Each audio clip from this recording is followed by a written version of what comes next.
What does the future of nuclear power look like in Canada? I'm Marco Perry. Welcome to the Perry Platform.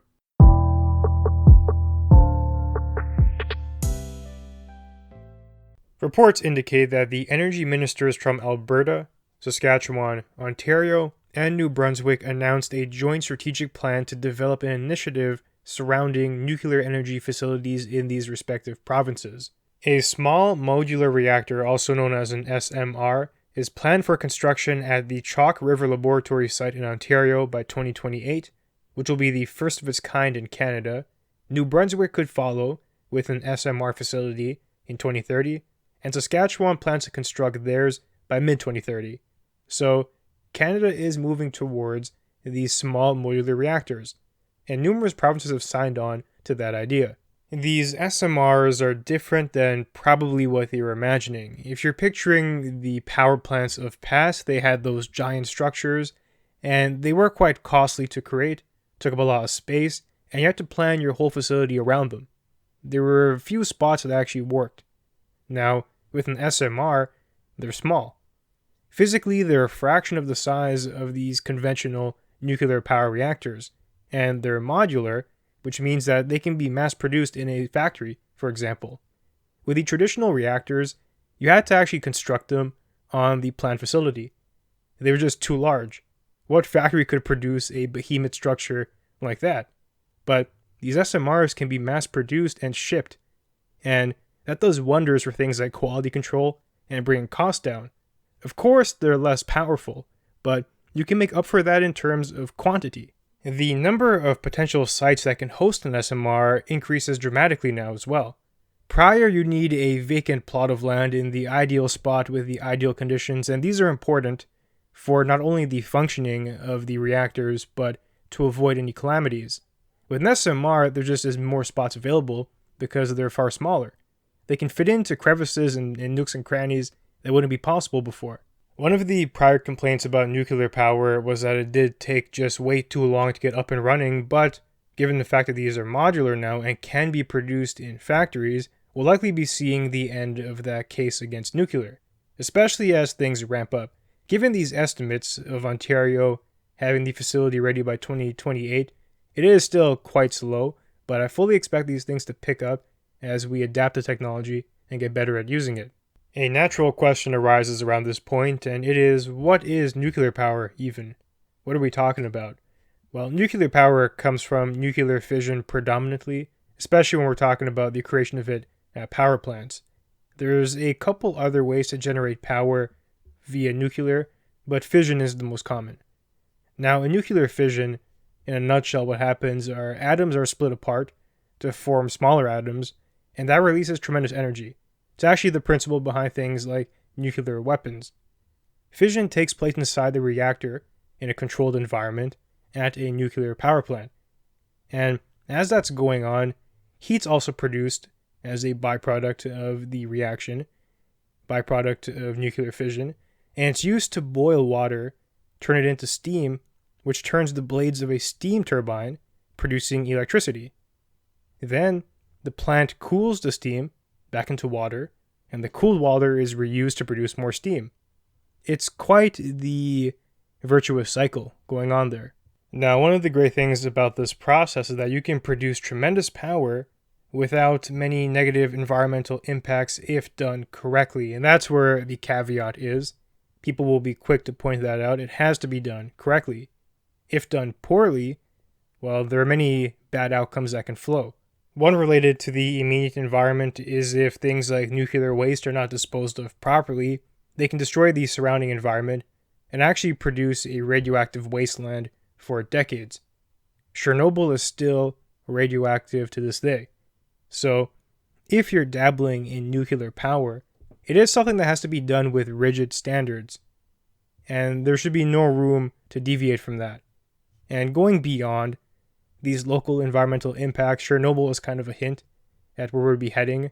Tremendous harm can occur if things go terribly wrong. Now, that's rare to happen, but these rare occurrences do stick in people's minds, and it is one reason why there is hesitancy with this technology. Disasters like Chernobyl or Fukushima those linger in the mind of the population, and if you haven't looked into the actual data, which we'll get to in a second, it's very reasonable to be somewhat alarmed if you hear that these plants are being erected even remotely close to where you reside. Now, looking at the data, despite the rare disaster, nuclear power has one of the lowest levels of fatalities per unit of energy generated compared to other sources like coal, petroleum, natural gas, and even hydroelectricity. Each have caused more fatalities per unit of energy produced due to things like air pollution and even accidents. Nuclear power plants also emit no greenhouse gases.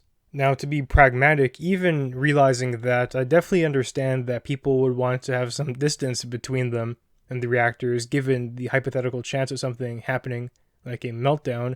So I would implore governments to pick very selective sites that we can bypass that public outcry for. Having these power plants a little bit further out from dense communities makes sense. Now, of course, the drawback there is you have to transport the energy then to these communities. It'll be a little bit further away, but I feel like we'll be halted in our tracks if we don't at least take care of this very prominent concern. The current debate around nuclear power goes a little bit like this. There are supporters for the technology, and they say that nuclear power is safe, relatively speaking, compared to other means of generating power. And as we talked about, that's despite having the off meltdown. It's a sustainable energy source. It reduces our carbon emissions, and it's the only way that we can think of right now that would drastically reduce our impacts on things like climate change. Other forms of renewable energy just aren't ready to be produced at scale. Solar, wind, they won't do the job alone. The argument is that nuclear has to be a part of the puzzle and arguably a large part of it. Now, the anti-nuclear movement typically comes back with some points like saying that nuclear power poses many threats to the people and the environment, which is true, but you have to put the threats into perspective. You look at the data, and the threats to the people and the environment are actually less when compared to traditional means of energy production. Now, of course, the more stringent the power plant is, the more we can prevent problems, and I'm all for that. We don't want the power plant to be leaking radioactive waste into the immediate surrounding. That would be horrible, and it should not happen. We don't want meltdowns to occur, where people are developing cancer as a result of radioactive spread. But these things are rare, and we're a lot smarter now. We've been able to learn from the mistakes at Chernobyl and Fukushima, and from that knowledge, we're going to be able to prevent these things from happening again, or at least making it very, very unlikely. So while there is risk, it's a question of if it's negligible or not, if it's manageable or not, and if it's worth it. Then another point that the anti-nuclear squad would typically toss out is that it's too expensive. And this has been historically true. The old school nuclear reactors were massive. You'd have to get a team there to construct them on site. It could take many, many years, and there are a lot of considerations to bake into that. But with these smaller reactors that can be produced at scale in factories now, given their size and scope, and shipped out, there is room for efficiency here. Economies of scale. The problem of expensiveness, I feel, can be solved quite rapidly. If that's a main concern, then let's focus on that. Then typically to pair with the expensiveness, anti-nuclear people would typically say too that it's too slow to deploy, which once again has been historically true. You'd have to erect these massive monuments and structures on site, often in remote areas, but moving to these smaller modular reactors, as many provinces in Canada are doing, will once again fix that problem. A more streamlined supply chain process will help us tackle the cost and the speed. Now, if I had to summarize my personal position, I am definitely on the side of pro-nuclear. The facts just seem evident here. It has to be part of the equation. If we do want to tackle climate change, this is a tremendous resource to tap into. The fact that it's not going to worsen our carbon emissions, the fact that it can generate tremendous power. And of course, there are some issues with storing it that we can get into, more nuanced issues that scientists are trying to solve right now, but public perception is what's holding this back.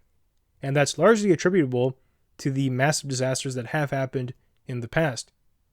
I just want to reinforce that although these things do pose a risk, it's a minuscule one. And when you compare it to the benefits, you do have to err on the side of getting this done.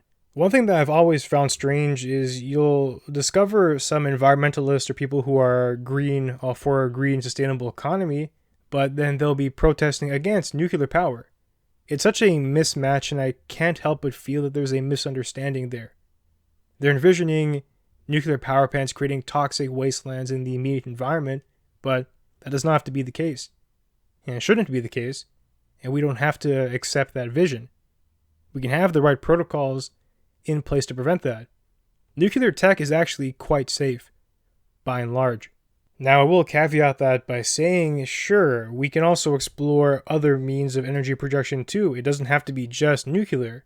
If you want to look at other sustainable energy sources like wind, hydro, solar, sure, I also encourage that, but these things are just not scaling at the rate that we need.